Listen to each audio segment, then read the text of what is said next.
इस कार्यक्रम के प्रायोजक हैं रोजगार डेवलपर्स। नमस्कार, आप देख रहे हैं पल्स 24 न्यूज में आपके साथ दिव्या पेन्यूली। वक्त हो चला है नेशनल बुलेटिन का, लेकिन उससे पहले नजर डालते हैं हेडलाइंस पर।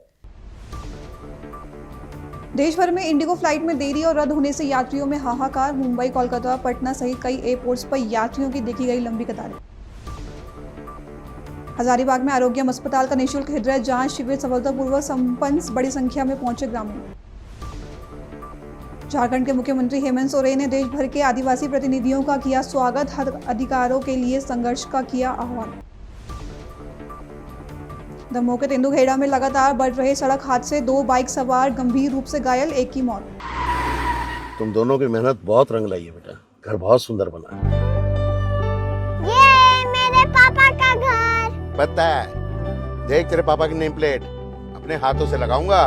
नेम प्लेट तो लग चुकी पापा।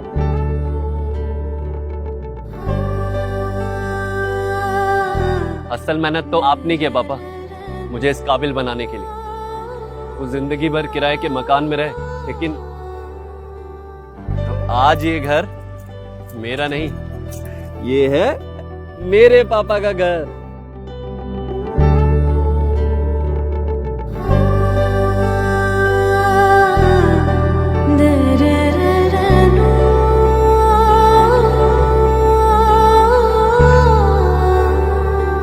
उड़ान सपनों की, आंगन खुशियों का और साथ सकर्णी का।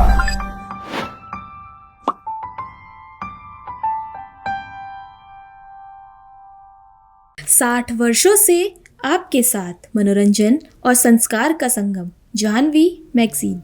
अब खबरें विस्तार से। देश भर में इंडिगो एयरलाइंस की फ्लाइट्स में लगातार देरी और निलंब की वजह से यात्रियों को गंभीर परेशानियों का सामना करना पड़ रहा है। मुंबई, कोलकाता और पटना सहित कई एयरपोर्ट्स पर यात्रियों की लंबी कतारें देखी गई। यात्रियों का कहना है कि उन्हें पहले से कोई सूचना नहीं दी गई थी, जिससे सफर की योजना बिगड़ गई। कुछ यात्रियों ने ट्रेन या अन्य विकल्प तलाशने की कोशिश भी की, लेकिन अब भी उन्हें राहत नहीं मिली है। एयरलाइंस की ओर से अभी तक कोई स्पष्ट व्यवस्था या समाधान नहीं बताया गया है और यात्रियों में नाराजगी देखने को मिल रही है। दरअसल देश भर में यात्रियों के लिए फ्लाइट्स में लगातार देरी एक गंभीर समस्या बन गई है और एयरलाइंस प्रशासन पर दबाव बढ़ता जा रहा है। मुंबई एयरपोर्ट पर पहुंचते ही एक यात्री ने कहा कि सभी को शांति बनाए रखनी चाहिए और अफरा तफरी में समस्या को बढ़ावा नहीं देना चाहिए। उन्होंने सभी से मिलकर समाधान खोजने का आग्रह किया। कोलकाता एयरपोर्ट पर एक यात्री ने बताया कि इंडिगो ने उन्हें पहले से कोई सूचना नहीं दी थी। एयरपोर्ट पहुंचने पर पता चला कि उनकी फ़्लाइट रद्द कर दी गई है और कोई स्पष्ट जानकारी नहीं दी गई। पटना एयरपोर्ट पर फंसे एक बौद्ध भिक्षु ने बताया कि फ़्लाइट रद्द होने के कारण उन्हें आगे का सफ़र तय करने में गंभीर समस्या हो रही है। ट्रेन टिकट भी कंफर्म नहीं है और एयरलाइन की तरफ से कोई व्यवस्था नहीं की गई। वो तो मैसेज भी नहीं किए थे और हम यहाँ पे आने के बाद जाके पता चला कि नहीं, कैंसिल है टिकट। हाँ।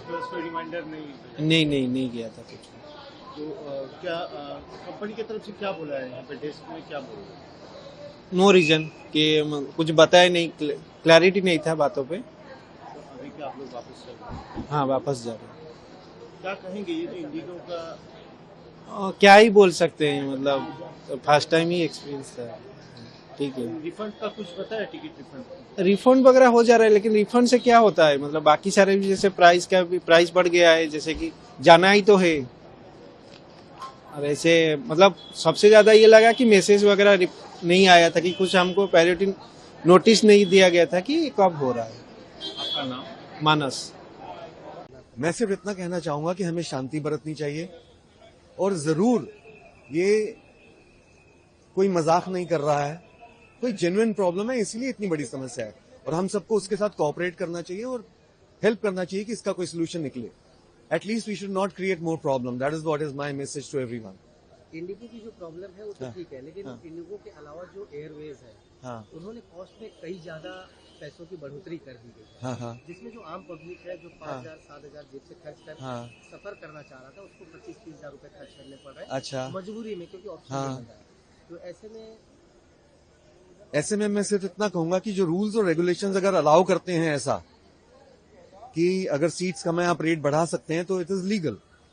क्योंकि जब सीट्स खाली जा रही होती है तो हमें इतनी सस्ती मिल जाती है कि ट्रेन से कम सस्ता मिलता है, तब तो हम कुछ नहीं कहते। तो मेरे ख्याल से हमें समझदार होना पड़ेगा।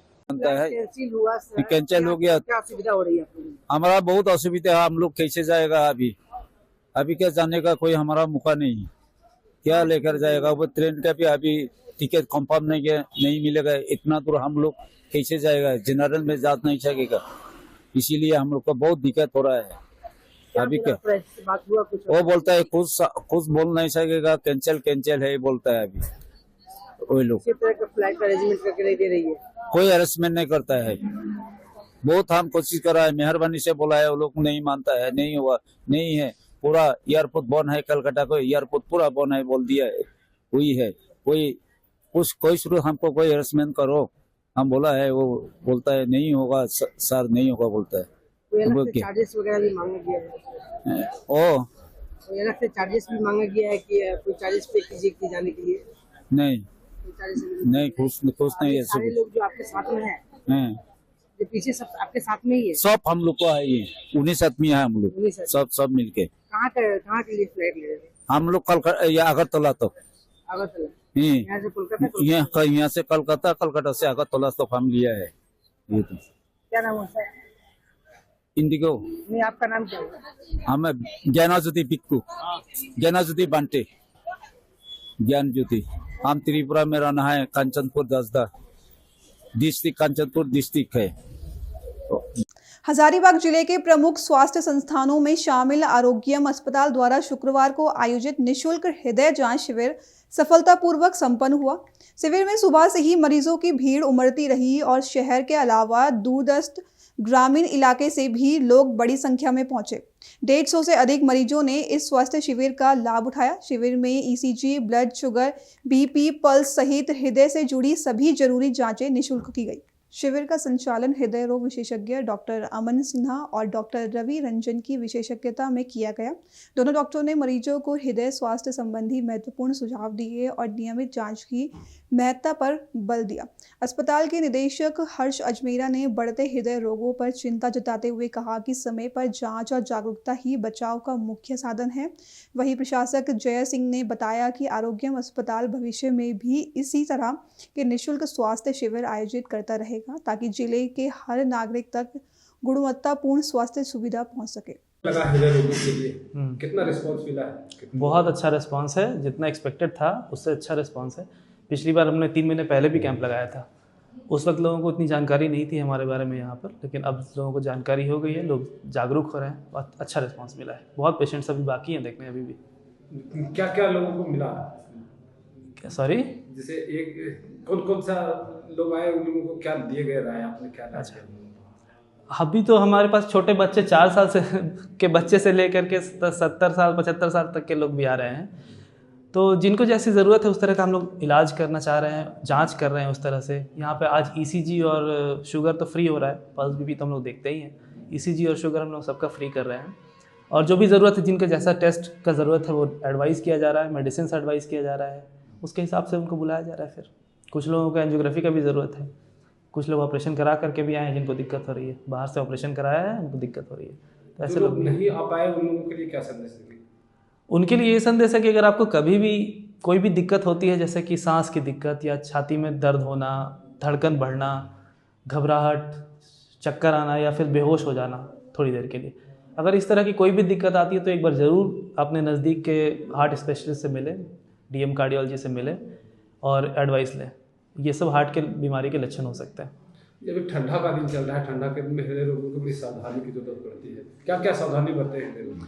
ठंड के दिन में हार्ट की बीमारी का इंसिडेंस बहुत बढ़ जाता है। उसका कारण होता है कि ठंड के दिन में ब्लड प्रेशर बढ़ता है, आर्टरी का कंस्ट्रिक्शन होता है आर्टरीज़ का। तो ऐसे लोग, जनरल भी लोगों को क्या करना चाहिए कि जब सुबह उठते हैं थोड़ा लेट से उठें। सुबह 5 बजे मॉर्निंग वॉक जो गर्मी के सीज़न में होता है वो ना करें, थोड़ा लेट उठें, थोड़ा अपने आप को वार्म अप करें, घर के अंदर ही थोड़ा वार्म अप करें। जब थोड़ा सा कंफर्टेबल फील करें तब घर से बाहर निकलें, और खाने पीने में अच्छा ख्याल रखें। अपना परिचय दे दीजिए। मेरा नाम डॉक्टर अमन सिन्हा, मैं डीएम कार्डियोलॉजी यहाँ पे फ़िलहाल कंसल्टेंट कार्डियोलॉजिस्ट की तरह काम कर रहा हूँ। हम आए हैं होरिया से जी, कटकम सांडी प्रखंड।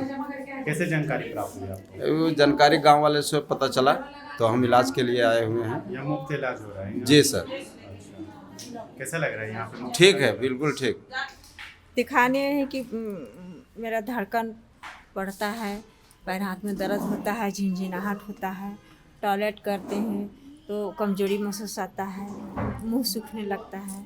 नहीं, बहुत खुशी की बात है कि आरोग्य में हार्ट का आज हमारा जांच हो रहा है। शिविर जो लगा हुआ है इसमें बहुत सारे हमने देखा अभी आते साथ कि बहुत भारी मात्रा में लोग अपने सेहत के प्रति सुचारू रूप से सचेत हो रहे हैं। ये काफ़ी अच्छी बात है और डॉक्टर भी काफ़ी कोऑपरेटिव, यहाँ के स्टाफ भी काफ़ी कोऑपरेटिव है। किसी को वेट करने की ज़रूरत नहीं, आप आए तुरंत आपका सारा काम हो जा रहा है, डॉक्टर भी देख ले रहे हैं। फ्री का इलाज करवा लिया भैया, अभी तक तो फ्री का पैसा नहीं लगा। कैसा लगा? ठीक है। मेरे पापा हैं, वो आए हैं गोमिया से, बोकारो सिटी। क्या हुआ था उनको? उनके सीने में दर्द है, जलन है। तो क्या इलाज करवाने? वही दिखाने आए हैं, उनके दर्द की और कार्डियोलॉजिस्ट अमन सर से दिखवाने आए हैं। कैसा लगा?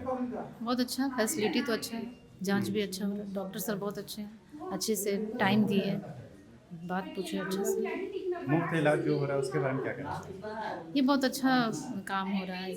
जो नहीं करवा सकते हैं अपने दर्द को दबा लेते हैं पैसे के अभाव में, तो उनके लिए एक बहुत ही अच्छा अवसर है कि अपने आप को थोड़ा अच्छा कर पाएँ।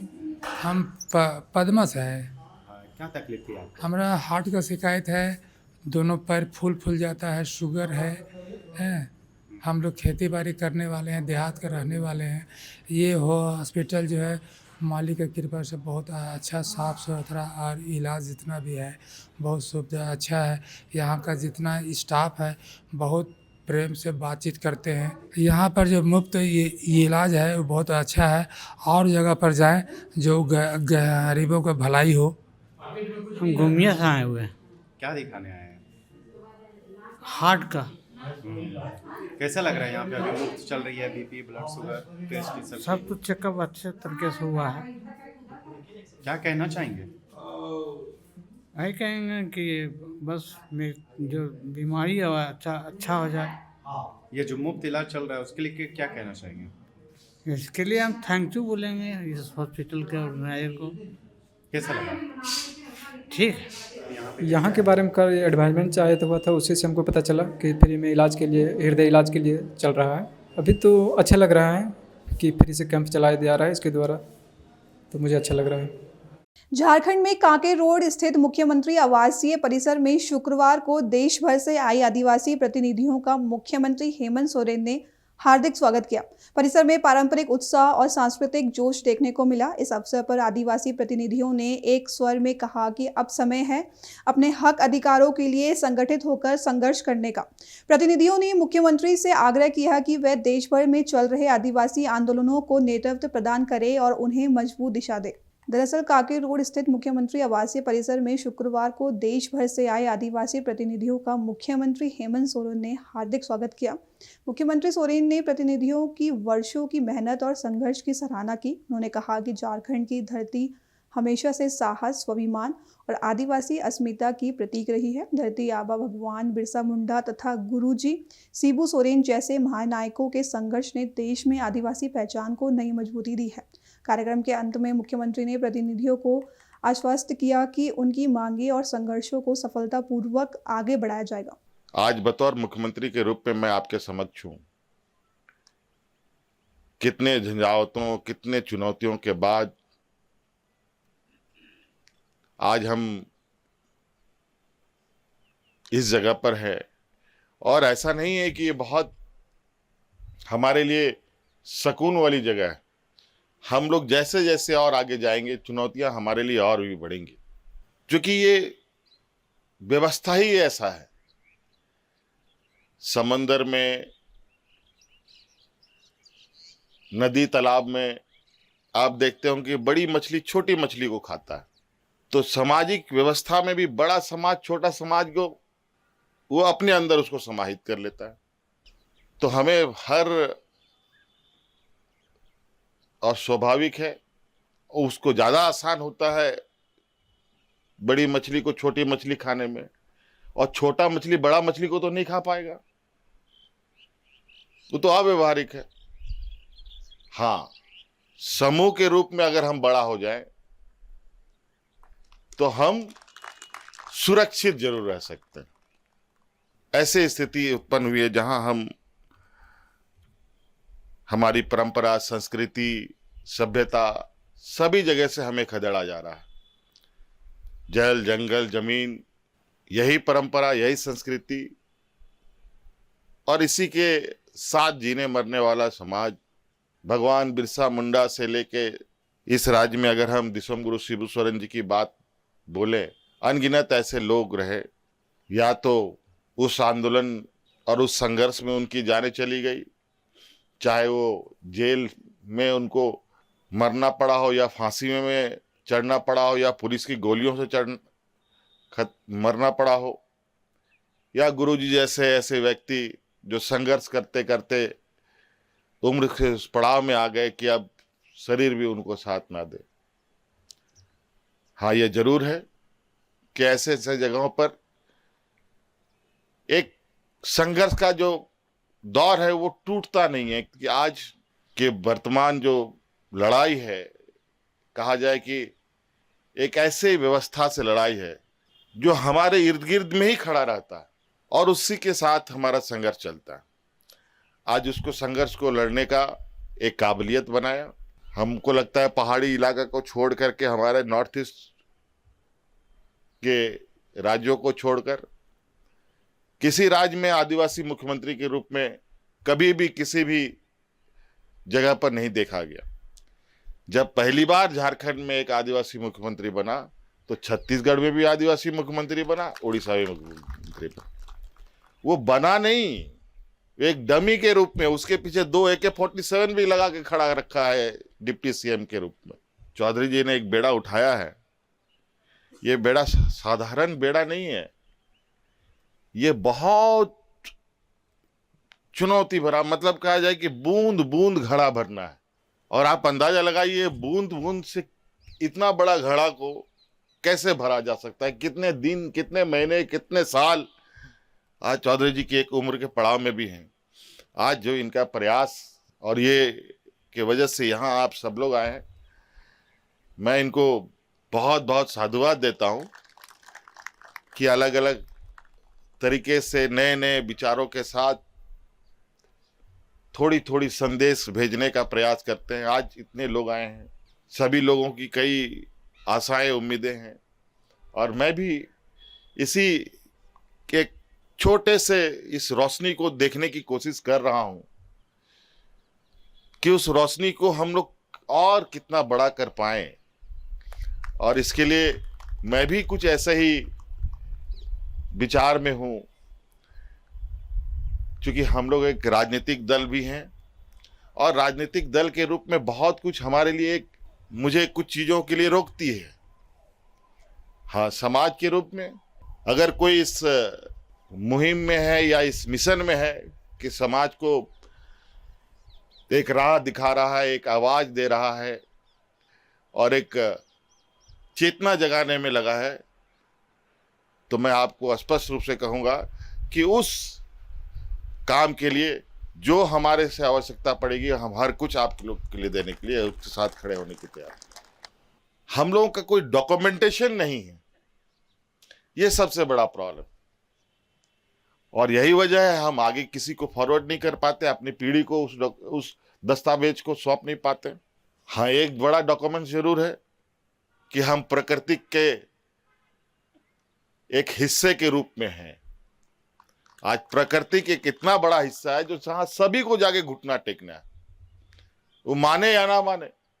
और इस मिट्टी की लड़ाई हमारे पूर्वजों ने सदियों से लड़ी है और हर कुछ यहीं से होना है, उगेगा भी यहीं से, खत्म भी यहीं होगा। हम लोग इस राज्य में खनिज संपदा से भरा हुआ राज्य, कभी कभी ये लगता है कि हमारे लिए एक वरदान है कि अभिशाप है, क्योंकि नीति बनाने वाले नीति निर्धारक लोग इस तरीके से नीति का निर्धारण करते हैं जहां शायद आदिवासी समाज के विषय में कोई जहन में उनकी सोच होती ही नहीं है। इसीलिए कुछ ऐसे बिंदुओं के साथ हमें आगे बढ़ना चाहिए जहां एक पूरे देश के आदिवासी समाज के हितों को लेकर वो बातें आनी चाहिए और हम सब लोग मिल करके इस देश के भारत सरकार या भारत देश के नीति निर्धारकों के समक्ष हम अपनी बातों को इस मजबूती से रखें कि जिस तरीके से आज हमें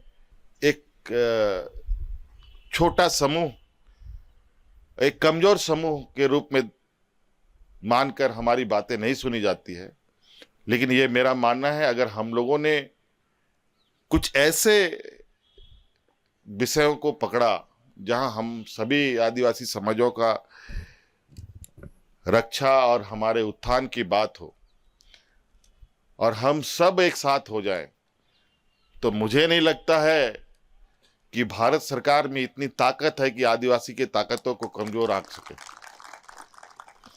क्योंकि हमारे पूर्वजों ने दिखाया है अपनी ताकत। ऐसा नहीं है, हमारे पूर्वज उस समय से अपनी संघर्ष कर रहे हैं जब ये देश आजादी के सपने भी नहीं देखता था। उस समय से हमारे पूर्वजों ने अंग्रेजों के साथ दो दो हाथ किए।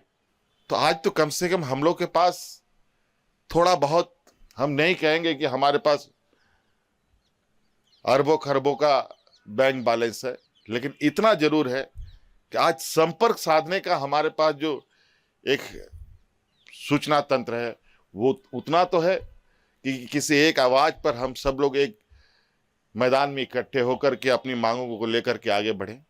इसीलिए थोड़ा आज मुझे खुशी भी हो रहा है और बहुत आप लोगों के इस एकत्रित होने का विषय को लेकर मैं भी थोड़ा उत्साहित हूँ। मुझे कई चीज़ों के लिए चूँकि हमने पहले भी कहा कि एक राजनीतिक दल होने की वजह से बहुत चीज़ मेरे लिए एक बैरिकेड है, लेकिन सामाजिक रूप के लिए मैं कोई कहीं मेरे लिए उसमें पाबंदी नहीं है। मैं आपको स्पष्ट बता दूं, इसके लिए कहीं ना कहीं किसी भी ये पर हम लोग आप लोग के साथ खड़े होने के लिए तैयार हैं। कहा जाए कि आदरणीय गुरुजी के अब हम लोग के बीच में नहीं होने से कभी कभी मैं भी बहुत दुविधा में फंसता हूं कि मैं कभी फंस गया किसी चक्रव्यूह में, तो उस चक्रव्यूह से निकलने का सलाह कौन दे, क्योंकि वही हमारे मार्गदर्शक, वही हमारे ये रहे अपने व्यक्तिगत रूप से, लेकिन समाज को लेकर के भी कई दुविधाएं होती है जहां बहुत। मध्य प्रदेश के दमोह जिले में तेंदुखेड़ा थाना क्षेत्र में लगातार सड़क हादसे हो रहे हैं। प्रशासन और अधिकारियों ने ध्यान नहीं देने के बावजूद अंधे मोड़ पर दुर्घटनाएं थमने का नाम नहीं ले रही है। शुक्रवार को एक और हादसे में 2 बाइक सवार गंभीर रूप से घायल हो गए। दरअसल जबलपुर तेंदुखेड़ा मार्ग पर अंधे मोड़ पर एक टैंकर ने बाइक सवारों को टक्कर मार दी। घटना के तुरंत बाद 108 बुलाकर घायलों को प्राथमिकता चिकित्सा देने के बाद जबलपुर रेफर किया गया। हादसे में घायल अनुज पिता पवन केवट का इलाज तेंदुखेड़ा सामुदायिक स्वास्थ्य केंद्र और सुभाष नगर अस्पताल में किया गया, लेकिन देर रात इलाज के दौरान उनकी मौत हो गई। मृतक के भाई विशाल केवट ने इसकी जानकारी दी। मीडिया और स्थानीय पत्रकारों की सतर्कता से बावजूद थाना प्रभारी और डीआईजी बाइक नहीं उपलब्ध करा रहे हैं। पत्रकार धर्मेंद्र साहू ने तत्काल प्रशासन को सूचना देकर घायलों की मदद सुनिश्चित की। यह मामला प्रशासनिक लापरवाही और सड़क सुरक्षा की अनदेखी को उजागर करता है। छत्तीसगढ़ के छुरिया के रानी सूर्यमुखी देवी शासकीय महाविद्यालय में आदिवासी समाज के गौरवशाली अतीत पर कार्यशाला आयोजित की गई। कार्यक्रम की शुरुआत मां सरस्वती की तैल क्षेत्र पर माल्यार्पण के साथ हुई। बड़ी संख्या में छात्र छात्राएं, महाविद्यालय के अधिकारी उपस्थित रहे।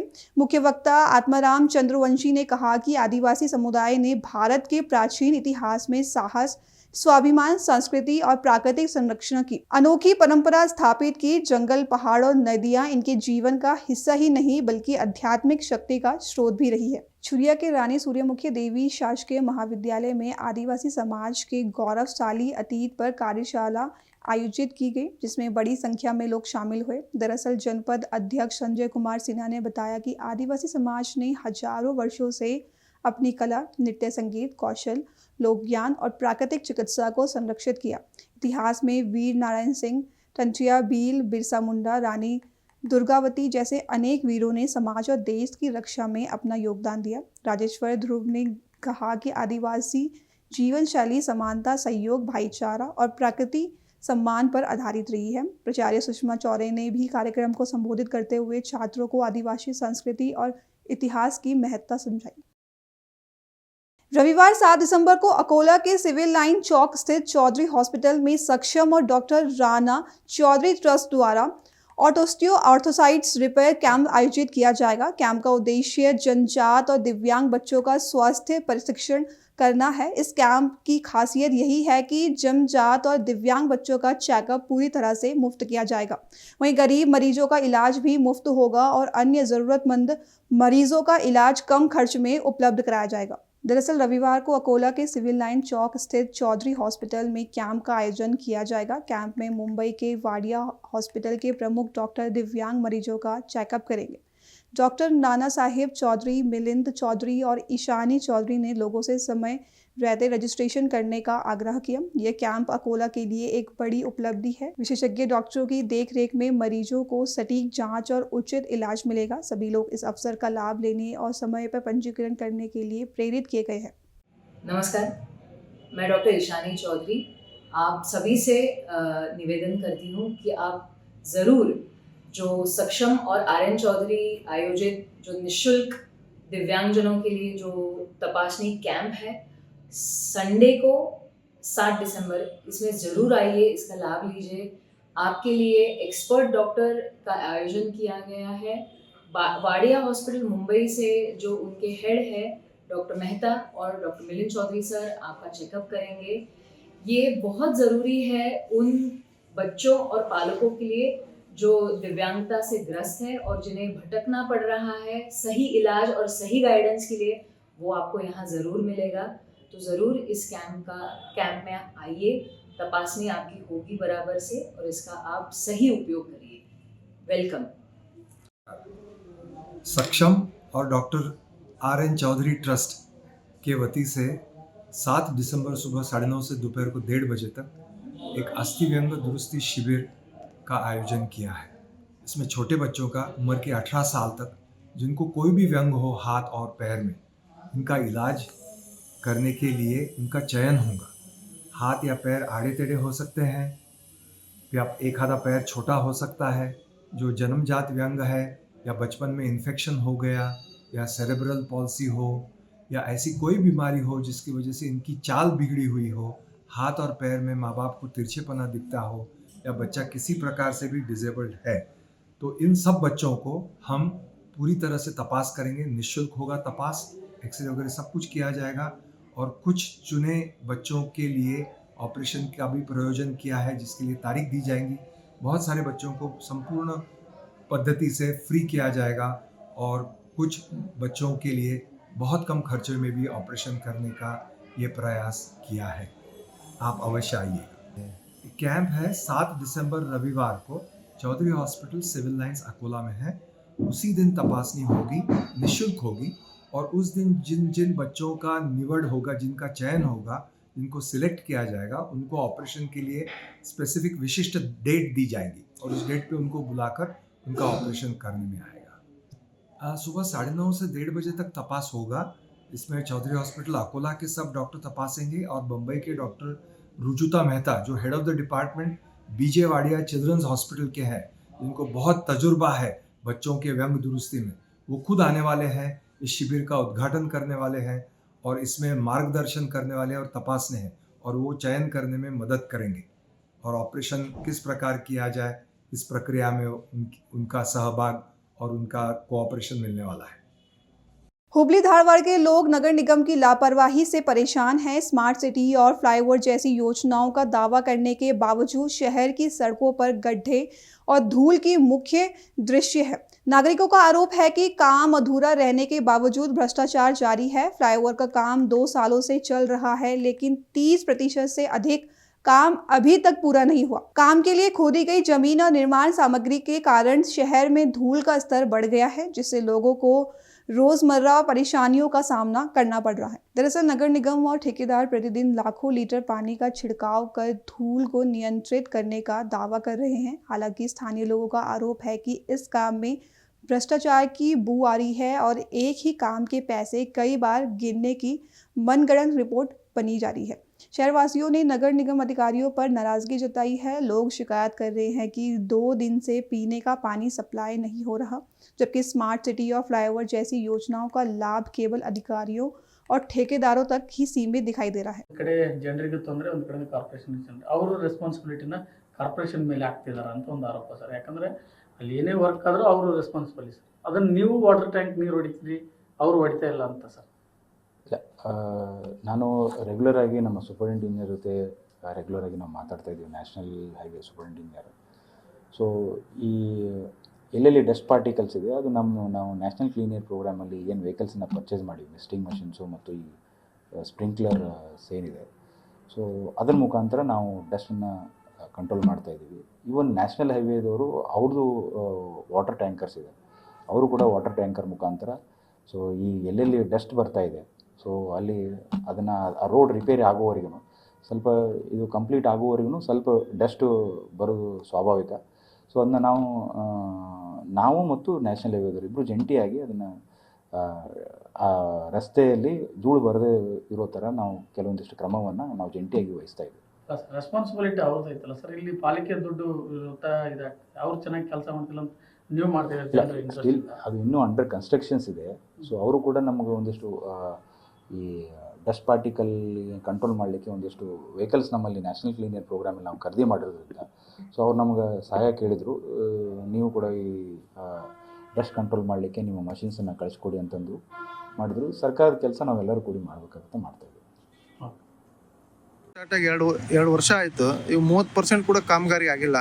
ಅದರಲ್ಲೂ ಕೂಡ ಧೂಳು ಜಾಸ್ತಿ ಆಗ್ತಾ ಇದೆ. ಆ ಧೂಳು ನಿಯಂತ್ರಣ ಮಾಡಲಿಕ್ಕೆ ಕುಡಿಯೋ ನೀರನ್ನ ಬಳಸ್ತಾ ಇದ್ದಾರೆ. ಇದು ಎಷ್ಟರ ಮಟ್ಟಿಗೆ ಸರಿ ಸರ್? ಇದು ಹುಬ್ಬಳ್ಳಿ ಧಾರವಾಡ ಹುಳಿನಗರದಲ್ಲಿ ಈಗಾಗಲೇ ಏನು 2 ವರ್ಷದಿಂದ 3 ವರ್ಷಗಳ ಕೆಲಸ ಮೇಲ್ಸೇತುವೆ ಕಾಮಗಾರಿ ಶುರುವಾಗಿದೆ. ಈ ಕೆಲಸ ಕಾರ್ಯಗಳಲ್ಲಿ ಎಲ್ಲಿ ಬೇಕಾದಲ್ಲಿ ತೆಗ್ಗು ಗುಂಡಿಗಳು ಬಿದ್ದು ರಸ್ತೆಗಳು ಹಾಳಾಗಿದ್ದಾವೆ. ಎಲ್ಲಿ ಬೇಕಾದಲ್ಲಿ ಧೂಳು ಎಲ್ಲಿ ಹೋದರೂ ಧೂಳು. ಯಾಕಂದರೆ ಇಲ್ಲಿ ಹುಬ್ಬಳ್ಳಿ ಧಾರವಾಡ ಹುಳಿನಗರದಲ್ಲಿ AC ಕಾರ್ನಲ್ಲಿ ಓಡಾಡ್ತಾರೆ, ಎಲ್ಲ ಧೂಳು ಬಡಂಗಿಲ್ಲ. ಯಾಕಂದರೆ ರಿಕ್ಷಾದವರು, ಇವತ್ತು ಟೂ ವೀಲರ್ದವರು, ಬೀದಿ ಬದಿ ವ್ಯಾಪಾರಸ್ಥರು, ಇವತ್ತು ಅನೇಕ ಜನ ಹೊರಗಿಂದ ಬಂದು ವ್ಯವಹಾರಕ್ಕೆ ಬರುವಂಥ ಜನರಿಗೆ ಯಾಕಂದರೆ ಧೂಳನ್ನು ತಿಂದು ಹುಬ್ಬಳ್ಳಿಗೆ ಜನ ಬರ್ತಾ ಇಲ್ಲ. ಹುಬ್ಬಳ್ಳಿ ನಗರದಲ್ಲಿ ಏನಾಗ್ತಾ ಇದೆ ಅಂತಂದರೆ ಕುಡಿಯುವ ನೀರನ್ನು ರಸ್ತೆಗೆ ಬಳಸ್ತಿದ್ದಾರೆ. ಈ ಧೂಳ ಮುಕ್ತ ಮಾಡಲಿಕ್ಕೆ ಕುಡಿಯುವ ನೀರನ್ನ ಬಳಸ್ತಿದ್ದಾರೆ. ಯಾಕಂದರೆ ಕುಡಿಯುವ ನೀರು ಇನ್ನೊಂದು 2-3 ತಿಂಗಳಾದರೆ ಈಗ ಬೇಸಿಗೆ ಬಿಸಿಲು ಶುರು ಆಗುತ್ತಾ. ಯಾಕಂದರೆ ಹುಬ್ಬಳ್ಳಿ ಧಾರವಾಡ ಹುಳಿ ನಗರದಲ್ಲಿ 12ಕ್ಕಿಂತ 13 ಲಕ್ಷ ಜನಸಂಖ್ಯೆ ಇದೆ. ಈ ಜನಸಂಖ್ಯೆಗೆ ಮೊದಲೇ ಕುಡಿಯುವ ನೀರು ಅಭಾವ ಇದೆ. ಯಾಕಂದರೆ 3 ದಿವಸಕ್ಕೆ 4 ದಿವಸಕ್ಕೆ ನೀರು ಬಿಡ್ತಿದ್ದಾರೆ. ಹೀಗಾಗಿ ಏನಿವತ್ತು ಆ ಗುತ್ತಿಗೆದಾರರು ಏನು ಕೆಲಸ ಕಾರ್ಯಗಳು ಮಾಡ್ತಿದ್ದಾರೆ, ಈ ಕೆಲಸ ಕಾರ್ಯಗಳನ್ನ ಕೂಡಲೇ ಎಚ್ಚೆತ್ತುಕೊಂಡು ಈ ಕೆಲಸಗಾರ ಕುಡಿಯೋ ನೀರನ್ನು ಬಳಸಬಾರ್ದು. ಯಾಕಂದರೆ ಇದಕ್ಕೆ ಒಂದು ಪರ್ಯಾಯ ಮಾರ್ಗ ಹುಡುಕ್ಬೇಕು. ಯಾಕಂದರೆ ರಸ್ತೆಗಳ ಮಧ್ಯೆ ಧೂಳು ಅಂಥ ಧೂಳಲ್ಲಿ ಇವತ್ತು ಆಟೋದವರು ಕೆಮ್ಮು ದಮ್ಮು ಬಂದು KMC ಸೇರ್ತಿದ್ದಾರೆ. ಹಾಗಾಗಿ ಬೀದಿ ಬದಿ ವ್ಯಾಪಾರಿಸ್ತಿರ್ಬೋದು, ಆಟೋದವ್ರು ಇರ್ಬೋದು, ಕೂಲಿ ಕೆಲಸ ಮಾಡೋರಿರ್ಬೋದು, ಇನ್ನು ಹೊರಗಿಂದ ಬರುವಂಥ ವ್ಯಾಪಾರಕ್ಕೆ ಜನ ವಹಿವಾಟ ಇರ್ಬೋದು, ಇಂಥವ್ರಿಗೆ ಭಾಳ ಸಿಕ್ಕಾಪಟ್ಟಿ ತೊಂದರೆ ಆಗ್ತಿದೆ. ಇದನ್ನು ಸಂಬಂಧಪಟ್ಟ ಇಲಾಖೆದವರು ಎಚ್ಚೆತ್ತುಕೊಂಡು, ಯಾಕಂದರೆ ಮುಂದೆ ಬರುವಂಥ ದಿನದಲ್ಲಿ ಕುಡಿಯುವ ನೀರಿನ ಬೇಸಿಗೆ ಬಿಸಿಲಿಗೆ, ಯಾಕಂದರೆ ಇವತ್ತು ಒಂದು ಊರಿನವರಷ್ಟೇ ಹುಬ್ಬಳ್ಳಿಯವರಷ್ಟೇ ಅಲ್ಲ, ಹೊರಗಿನ ಬರೆದಂಥ ವಿದ್ಯಾರ್ಥಿನಿಯರು ಅವರು ಕೂಡ ಹುಬ್ಬಳ್ಳಿಗೆ ಬೇಸತ್ತು ಹೋಗ್ಬಿಟ್ಟಿದ್ದಾರೆ. ಯಾಕಂದರೆ ಈ ಮೇಲ್ಸೇತುವೆ ಕಾಮಗಾರಿ ಯಾವಾಗ ಮುಗಿತಿತ್ತು, ಯಾವಾಗ ಧೂಳು ಮುಕ್ತ ಆಗ್ತಿತ್ತು, ಯಾವಾಗ ಹುಬ್ಬಳ್ಳಿ ಚೆಂದ ಕಾಣ್ತಿತ್ತು ಅನ್ನೋ ಪರಿಸ್ಥಿತಿ ಉಂಟಾಗೈತಿ. ತಕ್ಷಣ ಸಂಬಂಧಪಟ್ಟ ಇಲಾಖೆದವರು ಎಚ್ಚೆತ್ತುಕೊಂಡು ಈ ಧೂಳು ಮುಕ್ತ ಹುಬ್ಬಳ್ಳಿ ಮಾಡಬೇಕು. ಈ ಗುತ್ತಿಗೆ ಆಧಾರದ ಮೇಲೆ ಏನು ಭ್ರಷ್ಟಾಚಾರ ನಡೀತಾ ಇದೆಯೋ, ಈ ಕುಡಿಯೋ ನೀರು ಕಾರ್ಪೊರೇಷನ್ ನೀರನ್ನು ರಸ್ತೆಗೆ ಚೆಲ್ತೀರಂದ್ರೆ ಎಷ್ಟರ ಮಟ್ಟಿಗೆ ಸರಿ? ನೀವೇ ಹಾಗಾದ್ರೆ ಮನೆಯವ್ರು ಯಾರಾದರೂ ಒಂದು ರೋಡ್ ಮೇಲೆ ಪೈಪ್ ಹಿಡಿದಂದ್ರೆ ದಂಡ ಹಾಕ್ತೀರಿ ನೀವು. ಅಂಥ ಒಂದು ವಿಷಯ ಇಟ್ಟುಕೊಂಡು ತಕ್ಷಣ ಈ ಸಂಬಂಧಪಟ್ಟ ಇಲಾಖೆ ಎಚ್ಚೆತ್ತುಕೊಂಡು ಈ ಗುತ್ತಿಗೆ ಆಧಾರದ ಮೇಲೆ ಕುಲ್ಲಂಕುಷವಾಗಿ ಇದ್ರ ಬಗ್ಗೆ ತಾವು ತನಿಖೆ ಮಾಡ್ಬೇಕಂತ ವಿನಂತಿ ಮಾಡ್ತೀವಿ. ತಮ್ಮ ಹೆಸರು ಸರ್? ಶೇಖರಯ್ಯ ಮಠ. 30% ಕೂಡ ಕಾಮಗಾರಿ ಮುಗಿದಿಲ್ಲ. ಎಲ್ಲೆಲ್ಲಿ ತೆಗೆದು ತೋರಿದ್ರೆ ಧೂಳುಗಳು ಬರ್ತದೆ. ವಾಹನ ಸವಾರ ಬಹಳಷ್ಟು ತೊಂದರೆಗಳಾಗ್ತಾ ಇದೆ. ಅದರಲ್ಲೂ ಕೂಡ ಈ ನೀರನ್ನ ಧೂಳನ್ನ ಮುಕ್ತ ಮಾಡಲಿಕ್ಕೆ ಕುಡಿಯೋ ನೀರನ್ನ ಯೂಸ್ ಮಾಡ್ತಾ ಇದ್ದಾರೆ. ಎಷ್ಟು ಮಟ್ಟಿಗೆ ಸರಿ? ಏನು ಗುತ್ತಿಗೆ ಪಡೆದಂಥ ಸಂಸ್ಥೆ ಭಾಳ ಗಂಭೀರವಾಗಿ ಪರಿಗಣಿಸಬೇಕು. ಯಾಕಪ್ಪ ಅಂದ್ರೆ ಈಗ ಇನ್ನೊಂದು 2-3 ತಿಂಗಳ ಬೇಸಿಗೆ ಕಾಲ ನಮ್ಮಲ್ಲಿ ಪ್ರಾರಂಭ ಇರೋದ್ರಿಂದ ಕುಡಿಯೋ ನೀರ ರಸ್ತೆಗೆ ಹೊಡಿದಾಗಲಿ, ಕುಡಿಯೋ ನೀರು ಬೇರೆ ರೀತಿ ಬಳಸೋದಾಗಲಿ ಅದು ಕಾನೂನು ಬಾಹಿರವಾಗಿ ನಿರ್ಬಂಧವಿದ್ದು, ಆದರೂ ಕೂಡ ನೀವು ಕಾನೂನು ಬಾಹಿರವಾಗಿ ಈ ಫ್ಲೈಓವರ್ ಎಲ್ಲಿ ತೆಗಿತೀರಿ ಅಲ್ಲಿ ಮುಚ್ಚಬೇಕು. ಧೂಳಿಗಾಗಿ ನೀರು ಹೊಡೆಯುವಂಥದ್ದು, ಅದಕ್ಕೆ ಬೇರೆ ನೀರನ್ನು ಬಳಕೆ ಮಾಡ್ಕೊಂಡು ಇದ್ರೂ ಕೂಡ ನೀವು ಅದನ್ನು ಮಾಡ್ತೀರಿ. ಕೂಡಲೇ ಮಹಾನಗರ ಪಾಲಿಕೆ ಮತ್ತು ಜಲಮಂಡಳಿ KUFDC ಆಯುಕ್ತರು ನೀವು ಇದನ್ನು ಗಂಭೀರವಾಗಿ ಪರಿಗಣಿಸಿ ಕುಡಿಯೋಕೆ ನೀರು ಇವತ್ತು ನೀವು 24 ಗಂಟೆ 24 ನೀರು ಕೊಡೋಕೆ ಪ್ರಯತ್ನ ಮಾಡತ್ತೀರಿ. ಆದರೂ ಕೂಡ ಬೇರೆ ನೀರು ಬಳಕೆ ಮಾಡೋದು ಇದನ್ನು ಖಂಡಿಸ್ತೀನಿ. ಯಾಕಪ್ಪ ಅಂದ್ರೆ ನೀರಿನ ವಿಷಯದಲ್ಲಿ ಭಾಳ ಪ್ರಾಮುಖ್ಯತೆ ಕಾಯ್ಕೊಂಡು ಆ ಜಂಡೋ ಕಂಪ್ನಿ ಏನು ಫ್ಲೈವರ್ ಇನ್ನೂ ಎಷ್ಟು ನೀರು ಹೊಡೆದ್ರು 30% ಕಾಮಗಾರಿ ಮುಗಿದಿಲ್ಲ, ಆದರೂ ನೀರು ಸಾವಿರಾರು ಲೀಟರ್ ನೀರನ್ನು ನೀವು ವ್ಯರ್ಥ ಮಾಡ್ತಾ ಇದ್ರಿ. ಅಂಥವ್ರ ಮೇಲೆ ಕಾನೂನು ಕ್ರಮವನ್ನು ಜರುಗಿಸಬೇಕಂತೇಳಿ ನಾವು ಒತ್ತಾಯ ಮಾಡ್ತೀನಿ. ಅದು ಭ್ರಷ್ಟಾಚಾರ ಈಗಾಗಲೇ ಲೋಕಾಯುಕ್ತರು ಹೇಳಿದ್ದಾರೆ. ರಾಜ್ಯನೇ 5ನೇ ಸ್ಥಾನ ಇದೆ. ಅದ್ರ ಬಗ್ಗೆ ನಾ ಮತ್ತೆ ಅವ್ರಿಗಿಂತ ದೊಡ್ಡವ ನಾನಲ್ಲ. ಅದರಲ್ಲಿ ಕೂಡ ಭ್ರಷ್ಟಾಚಾರ ಇರಬಹುದು. ಭ್ರಷ್ಟಾಚಾರ ಮಾಡಿದ್ರು ಕೂಡ ಅವರನ್ನು ಕೂಡಲೇ ತನಿಖೆಗೆ ಒಳಪಡಿಸೋ ನಾವು ಒತ್ತಾಯ ಮಾಡ್ತೇನೆ. ಸಂಜೀವ್ ದುಮ್ಕನಾಳ್ ಅಂತೇಳಿ. अभी के लिए बस इतना ही। देश विदेश की खबरों के लिए जुड़े रहे पल्स 24 न्यूज के साथ। तब तक के नमस्कार। तुम दोनों की मेहनत बहुत रंग लाई है बेटा, घर बहुत सुंदर बना है। ये मेरे पापा का घर। पता है, देख तेरे पापा की नेम प्लेट अपने हाथों से लगाऊंगा। नेम प्लेट तो लग चुकी पापा।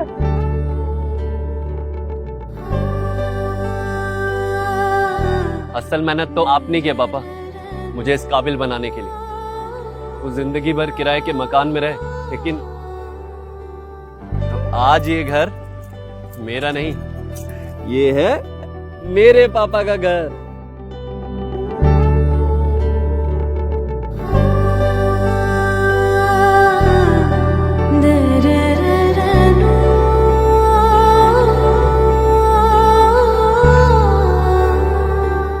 उड़ान सपनों की, आंगन खुशियों का और साथ सकर्णी का।